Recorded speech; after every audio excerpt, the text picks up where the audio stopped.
Oi. Karino sih khang dia ba.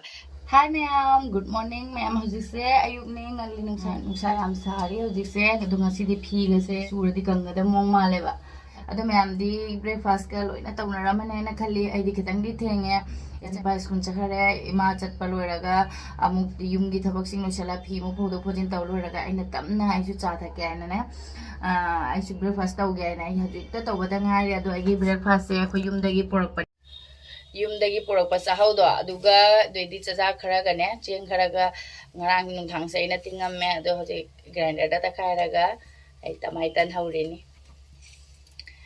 ai san pa hu sar chakhare masu ahan su ne aduga tiffin da ma cake happy roi do di cake happy gre magi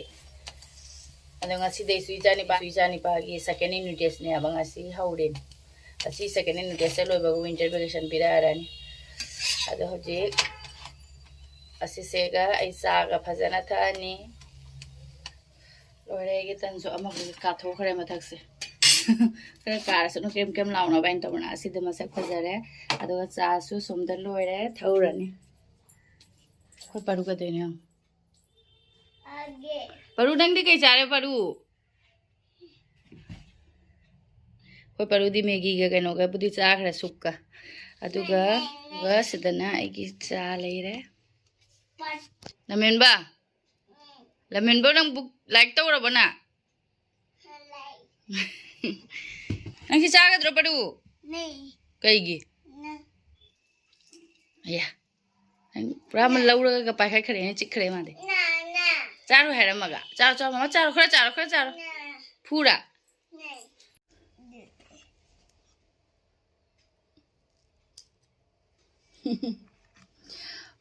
Cha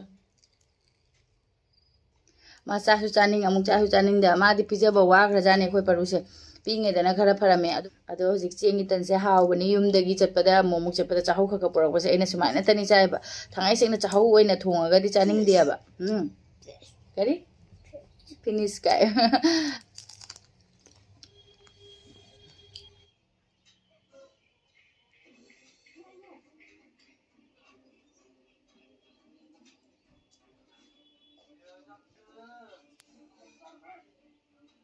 Oi.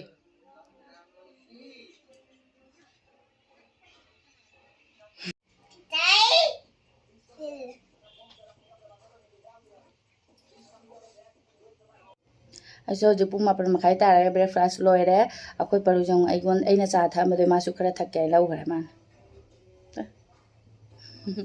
ado ji chaba thakpa loire bani na thaba khara surage ado ma'am ai khoina sida leiri se ai kari kamai tawna leiri noina bo poda mayeng hanya ba ma'am da ne ma'am na thajar moy ba sumaina ka oiram gadra ina ne ado yeng halake ong ai ngasi se mu leba pham se asi se ne ai sudo ke to ine ba ado sudo ke to se ma'am da sodum yeng halake ba ko ado aseni ma'am asi se kai mali ma'am asi de ko akoi gi trang upunia ba ko se trang dunia ba chauba trang do mana gana to tin gi do baksa do adu dunia ba asi se de khoina Chhattisgarh da gi lerak pani asi se se kuire ba ne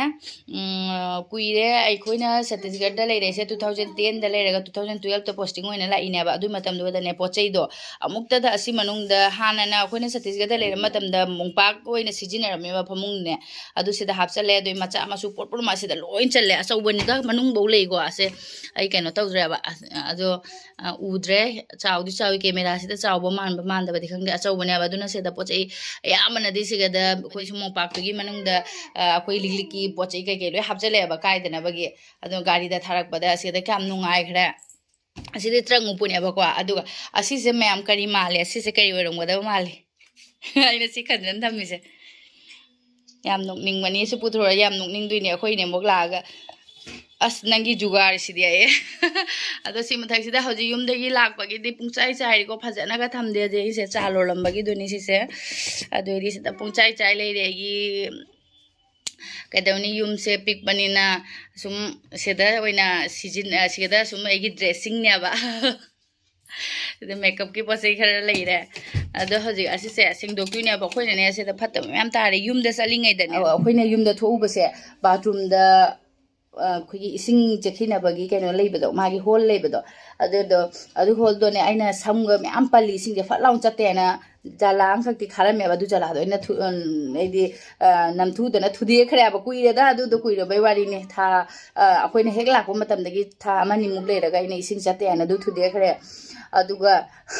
ꯑꯗꯨꯒꯗꯒꯤ ꯎꯆꯤ ꯍꯦꯛꯇ ꯆꯪꯉꯛꯄ ꯑꯗꯣ ꯅꯍꯥꯟꯁꯦ ꯌꯨꯝ ꯆꯠꯂꯝꯗꯥꯏꯗ ꯑꯩꯅꯗꯤ ꯑꯁꯤꯒ ꯑꯩꯅꯅꯦ ꯅꯨꯡꯗꯥꯡ ꯈꯪꯗꯦ ꯑꯌꯨꯛ ꯅꯨꯡꯊꯤꯟ ꯈꯪꯗꯦ ꯑꯁꯨꯝ ꯑꯗꯨ ꯃꯐꯝꯗꯣ ꯊꯕꯛ ꯂꯣꯏꯔꯒ ꯀꯥꯟꯗ ꯑꯩꯈꯣꯏꯒꯤ ꯀꯩꯅꯣ ꯆꯦꯛꯁꯤꯅ ꯉꯥꯛꯁꯟꯅ ꯊꯝꯃꯦꯕ ꯑꯗꯨ ꯆꯦꯛꯇꯣ ꯅꯍꯥꯟꯁꯦ ꯑꯩꯅ ꯌꯨꯝ ꯆꯠꯂꯝꯗꯥꯏꯗꯁꯨ ꯆꯦꯛ ꯐꯖꯅ ꯇꯧꯔꯝꯃꯦꯕ ꯑꯗꯣ ꯉꯥꯛꯁꯜꯂꯝꯃꯦ ꯑꯗꯨꯒ ꯁꯣꯅꯨꯁꯤꯅ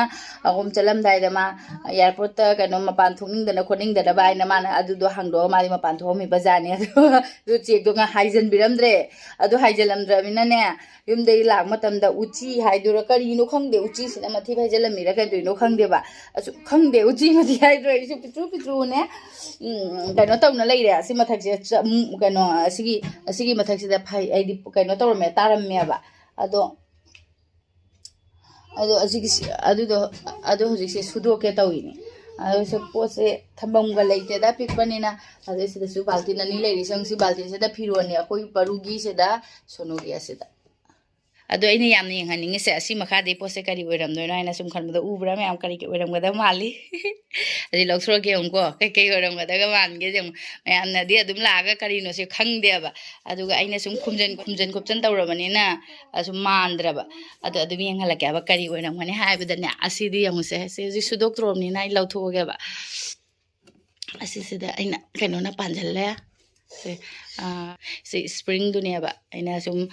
ꯄꯣꯔꯗꯥꯁꯦ ꯈꯟꯖꯟꯈ꯭ꯔꯦ ꯑꯗꯨꯒ ꯑꯁꯤꯁꯦ ꯗ꯭ꯔꯝꯅꯤꯁꯦ ꯗ꯭ꯔꯝ ꯃꯣꯠꯄꯅ ꯂꯣꯏꯔꯦ ꯃꯈꯥꯁꯦ ꯗ꯭ꯔꯝꯁꯦ ꯑꯅꯤ ꯂꯣꯡꯈꯠꯂꯦꯅꯀꯣ ꯁꯨꯃꯥꯏꯅ ꯗ꯭ꯔꯝ ꯑꯅꯤ ꯊꯝꯃꯦ ꯑꯗꯨꯒ ꯊꯝꯃ ꯃꯇꯨꯡꯗ ꯑꯁꯤ ꯎꯄꯥꯛꯅꯦꯕ ꯎꯄꯥꯛ ꯑꯅꯤ ꯁꯝꯖꯜꯂꯒ ꯊꯥꯔꯤꯕ ꯑꯗꯣ ꯑꯩ ꯃꯌꯥꯝ ꯌꯦꯡꯍꯜꯂꯒꯦ ꯌꯦꯡꯉꯨ ꯁꯨꯃꯥꯏꯅ ꯇꯧꯔꯒ ꯄꯣꯠ ꯆꯩꯁꯦ ꯁꯨꯝ ꯆꯜꯍꯜꯂꯤꯅꯤ ꯔꯨꯝꯁꯦ ꯄꯤꯛꯄꯅꯤꯅ ꯁꯨꯝ ꯆꯟꯅꯕꯗꯤ ꯂꯩꯇꯕ ꯌꯥꯗꯦ ꯂꯩꯔꯦ ꯗ꯭ꯔꯝ ꯑꯅꯤꯅꯤ ꯑꯩꯈꯣꯏꯁꯦ ꯒꯣꯋꯥꯗꯅꯦ ꯌꯥꯝꯅ ꯀꯩꯅꯣ ꯇꯧꯋꯦꯕ ꯒꯣꯋꯥꯗ ꯏꯁꯤꯡ ꯌꯥꯝ ꯋꯥꯏꯑꯦꯕ ꯑꯍꯥꯟꯕꯗ ꯁꯠꯇꯤꯁꯒꯔꯗ ꯂꯩꯔꯛꯄ ꯃꯇꯝꯗꯗꯤ ꯏꯁꯤꯡ ꯑꯃꯐꯥꯎ ꯋꯥꯔꯝꯗꯦ ꯑꯌꯨꯛꯀꯤ ꯅꯨꯡꯊꯤꯟꯒꯤ ꯗꯦꯏꯂꯤ ꯑꯁꯨꯝ ꯇꯥꯅ ꯂꯩ ꯏꯁꯤꯡ ꯑꯩꯈꯣꯏꯒꯤ ꯁ꯭ꯇꯣꯔ ꯇꯧꯅꯒ ꯊꯝꯕ ꯃꯊꯧ ꯇꯥꯗꯦꯕ ꯕꯥꯜꯇꯤꯟ ꯑꯅꯤꯈꯛ ꯂꯩꯔꯗꯤ ꯌꯥꯔꯦ ꯑꯗꯨꯝ 24 ꯘꯟꯇꯥ ꯇꯥꯕꯒ ꯆꯞ ꯃꯥꯟꯅꯩꯕ ꯑꯗꯣ ꯑꯁꯤꯗ ꯂꯥꯛꯑꯦ ꯁꯤꯗꯅ ꯈꯔꯗꯤ ꯊꯛꯅꯕꯒꯤꯏꯁꯤꯡꯗꯤ ꯂꯩꯕ ꯃꯊꯧ ꯇꯥꯏ ꯑꯗꯨꯗꯤ ꯁꯨꯝ 24 ꯘꯟꯇꯥ ꯁꯨꯝ ꯕꯣꯔꯤꯡꯒꯤ ꯏꯁꯤꯡ ꯂꯥꯛ ꯂꯩꯔꯦ ꯑꯗꯨꯒ ꯒꯣꯋꯥꯗꯗꯤ ꯒꯣꯋꯥꯗꯤ ꯅꯣꯡꯃ ꯂꯦꯞꯄꯒ ꯅꯣꯡꯃ ꯂꯥꯛꯏꯕ ꯑꯗꯨꯁꯨꯅ ꯑꯌꯨꯛꯀꯤ ꯄꯨꯡ 5:30ꯗꯒꯤ ꯄꯨꯡ 4:30ꯗꯒꯤ ꯄꯨꯡ 5:30 ꯐꯥꯎꯕ ꯄꯨꯡ ꯑꯃ ꯑꯃꯨꯛ ꯂꯥꯛꯏꯑꯕ ꯏꯁꯤꯡꯅꯦ ꯑꯌꯨꯛ ꯉꯟꯇꯥꯗ ꯑꯗꯨꯒ ꯇꯨꯝꯕꯒ ꯍꯧꯒꯠꯍꯧꯗ꯭ꯔꯗꯤ ꯏꯁꯤꯡ ꯂꯥꯛꯄꯒ ꯈꯪꯍꯧꯗ꯭ꯔꯗꯤ ꯑꯁꯨꯝ ꯂꯣꯏꯔꯦ ꯏꯁꯤꯡ ꯑꯗꯨꯁꯨ ꯅꯣꯡꯃ ꯂꯦꯞꯄ ꯅꯣꯡꯃ ꯂꯥꯛꯏꯕ ꯑꯗꯨꯅ ꯒꯣꯋꯥꯗ ꯌꯥꯝ ꯏꯁꯤꯡ ꯋꯥꯏꯑꯦꯕ ꯑꯗꯨꯅ ꯑꯩꯈꯣꯏꯅ ꯒꯣꯋꯥꯗ ꯁꯤꯖꯤꯟꯅꯔꯤꯁꯦ ꯗ꯭ꯔꯝ 3 ꯁꯤꯖꯤꯟꯅꯔꯦꯕ ꯑꯗꯨꯒ ꯑꯩꯒꯤ ꯁꯤꯗ ꯑꯩꯅ ꯃꯃꯥꯡꯗ ꯆꯦꯡꯒ ꯍꯥꯞꯈꯤꯕ ꯗ꯭ꯔꯝꯒꯁꯦ ꯂꯣꯏꯅ ꯒꯣꯋꯥꯗꯒꯤ ꯂꯩꯔꯤꯅꯤ ꯏꯁꯤꯡ ꯍꯥꯞꯄ ꯊꯝꯕꯒꯤꯅꯦ ꯑꯗꯣ इसिंग वाबा है साथीना वाइबो अते कनो तौबना फै अदो अदना अखोगी सुम अइना अखोगी कोलिक फेंगनबा इरु थोंगनबा खोनबा रफकी इसिंग असुम सोक्चना तमिसे ड्रम अहुमनेबा ड्रम अहुम से ड्रम अनी सिदा दिने ड्रम अहुमदा ड्रम अमा योंथोमे दुगा ड्रम अनी खक्ति पोरेबा ड्रम अनी सिदा मनुंग सेदा लोइना कनो हपचले मोन खंगदे अमा खंगदे कोली अवाबा पुरो हपचलगा कोई गाड़ी तौना पोरेइने बादना बागवादा अखोगी तमा पुला इने बा तोपा गाड़ी अमदा हापगा अदुदसु पैसा यामना लौगी ग्वादगी असि योरपदा छत्तीसगढ़दगी ग्वा योबदे यामना लौगी देबा पोट पोरपदा अदुगा छत्तीसगढ़ ग्वादगी असि योरपदे पैसा यामना लौगी अदुगा असि मु गुवाहाटी थाबदा मु क्याम लौदुबा खंगे गाड़ी लेबैना थादबसु यारोइदो अदुना खल्लिने गमाय तौदोइनो आइना अदो खोय मपान हाइड्रम सिंगे लोइ दोनथो मथाइना असि द्रमनी सिदिने असि द्रमनी सिबुदी ग्वादगी पोरपदि नतेदा अदो असि द्रमनी सिना असेदगी लौबनेबा अदुम फ्रीदा फंगौबा हाइताइ अदो द्रमनी से थमबमदि लेत्रे खोय मपाना कदौ खोय मपा हाइए द्रम थमबम लेत्रे द्रम से कदौदोइनो आइ आइना पुदा पोरो आइना अदोसु फ्रीदा फंगौबो आइना अदो पोरागा समाइ थमजनगिरिनेबा अदुना युम से सुम गनो तौसनबा माले अदुना समाइना द्रम से थमे असिसे लौथोकिगे थांगतलिबा मयाम सिंसे पोचै से लोइरबनिदा अदे फी से थमम लेतमिना समाइना बाल्टिन सिंसे सि बाल्टिन सिंसेदा सोनुगी असि बाल्टिनना परुगी आइना थमिनी अदे असुगुमसिना सिंगसे नि सुमाइना मयाम सखाइ लेरमिबा यौ सि करिनु खरबी मथिरो आइसु खंग्रेबो तुका चदनाने असुमाय सुम थमदी थमेबा अइना कोनंगदा अइनो तौरगे आइना मोटपनासु लोरे अदुना असिसे लौथोकदोइनि असि मखासिदसु अइना अखोइगी मपागी अफंगबा दरीसिसु थाजल्लिने अदुइ मखादा सिन सुमाइना उपाकसे थारिबा उपाकसे मचेत मचेतनि सम्मिजे उपाक है प्राइनिने अदुगा हाइ थमगा थम्मिने से लोइ लौथोअनि लौथोगे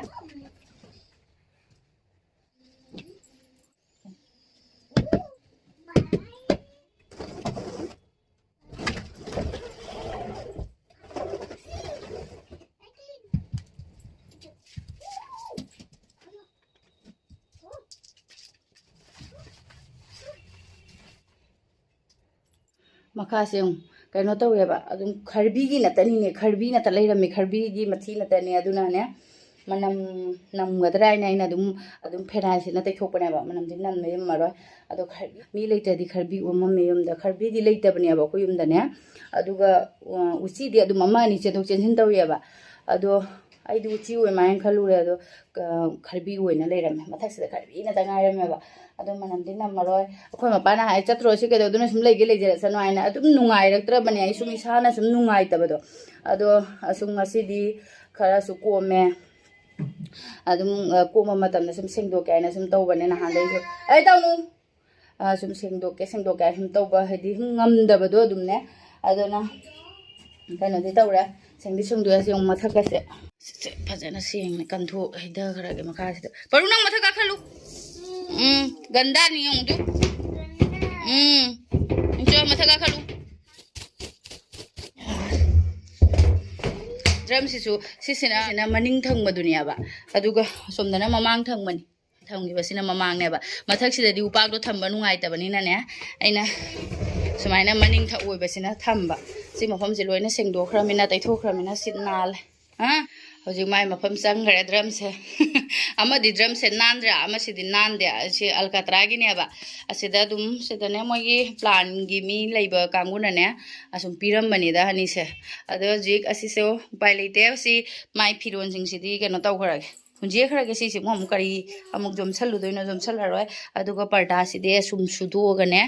कनो तौगर हयेंग सुदोनि ngасidi sum din je chakara ase sudoga hayeng khanjallani hojikidi asi upusing hojikidi asi ge kano upak sing je amuk thangal lage si oina thajal lage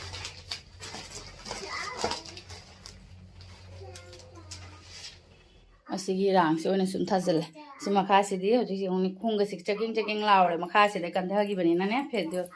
si pheyeng di sum si pada di sudo khallane aduga hoji pojai singja thangjallani drum je sumai sum thammani ngasi gidi sumai sum thammari kari man ge yong adum pada hapchan giradi sum mong do tai ne na pada hapchan mane ba sumai thammadi kai man do ri ga ba mi ama chang pada ado loire gi sai ge anan ba agi kano mathak si chai ra si mathak si sum sengdo ba ge pra Sissu खरा नांदोक चरे ना हांदे वाखल जुम नुंगाइ तरन लेबा काबो काबोकते अदुम तैथुइयबा युमदै लागने आसु सुम सेंगदोक्तबदो अदुना सुम नुंगाइ तबा मान लेरे ngasi di खरा नाले से मफम अनि से खरा नांजरबैना खरा नुंगाइरे से उ टेबल नि सिसे टी टेबल नि असे सुम रूम से पिक पनिना उपाय लेते हम जोमछला सुम थम्मे अदा हजिक से चाइबा मैम से उनी अस खोंगजे चनप चनप गनो तवर क्रेंग क्रेंग Laure asi pada anisga kano sigadi sudogebo kana dejidi upu manung aidi bag manung da hapchana thamduina tina sum sudoga kabok sandabo kangade sum khanjani yare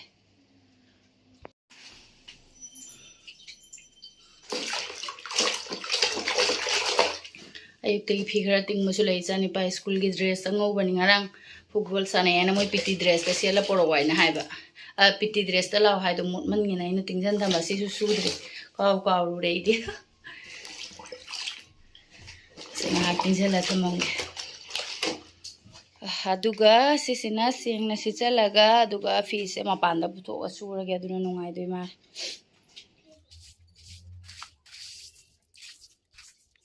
doine onda paro chatho jo ma chatho good boy ma fi se mapanda oina sudoge ꯐꯥꯟꯁꯦ ꯐꯖꯅ ꯊꯥꯔꯒ ꯐꯝꯃꯒ ꯃꯃꯥ ꯐꯤ ꯁꯨꯗꯣꯏꯅꯤ ꯍꯧꯖꯤꯛ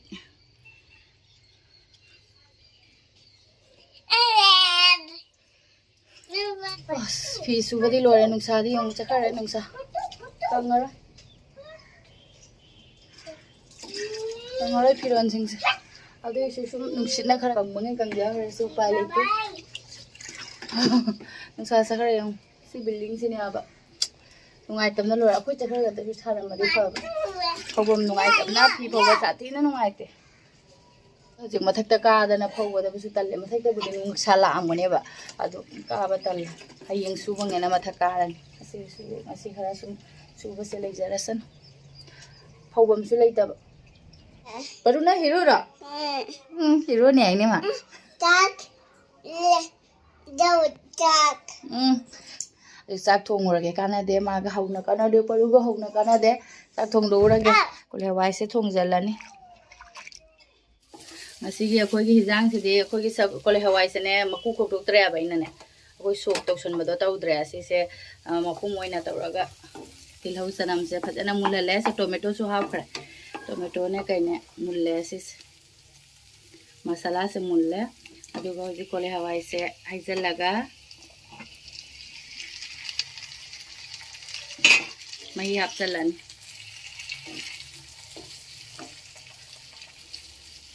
ai sing se phaja sahale hai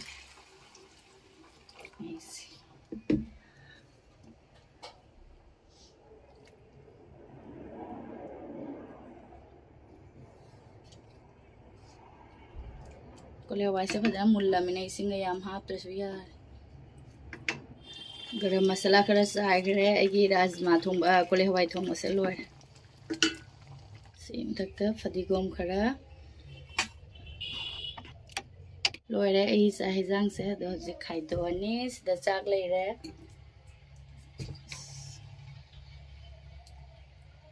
gida akoi gi ngasi gi mathen kole hawai thong masiga papor ga Aita morok ani khaka tilhau mache khaka hapaga loire ngasigi akhoi gi mathen mayam thaba khara surabena mayam khara suware ado hajik chak loramina chathoni atei mathen di yaudre aba ado dum matang sida loisanjrage mayam video se amuk mathangi video da mu thengnarase ado mayam agi video se nongai biraga di like subscribe to biramu bye bye